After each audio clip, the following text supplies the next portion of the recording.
আসসালামু আলাইকুম, সবাই কেমন আছেন? আমি আজ 2 দিন আমার এখানে অনেক বৃষ্টি, কিন্তু বাইরে যেতে ইচ্ছা করতেছিল না। আর তারপরেও কোনো সবজি ছিল না, পেঁয়াজও বাসায় ছিল না। আমি এই 2 দিন পেঁয়াজ ছাড়া রান্না করেছি। আর এই যে হলুদের ঝালের গুঁড়াও ছিল না, এই মরিচের গুঁড়া নিয়ে আসছি। আর তার সাথে এই যে হলুদের গুঁড়াও নিয়ে আসছি। এই দুইটা ছিল না, তো আজ যাব কাল যাব বলে যাওয়া হচ্ছিল না। আর কি সবজি নেব জানেন? লাল শাকের কেজি তাই আপনার 60 টাকা করে বলছে আর কি।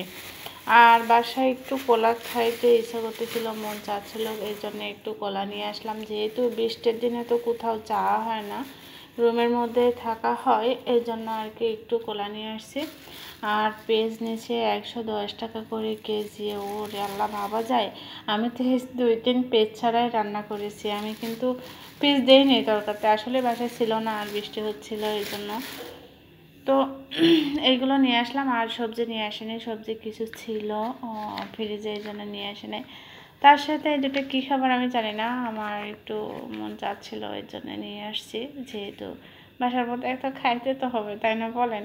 এই জন্য নিয়ে আসলাম। আর বাজারে গেলে দেখে পছন্দ হয় না যে কী নেব আর কী নেব না, এরকম একটা কনফিউশনে পড়ে যাই আমি।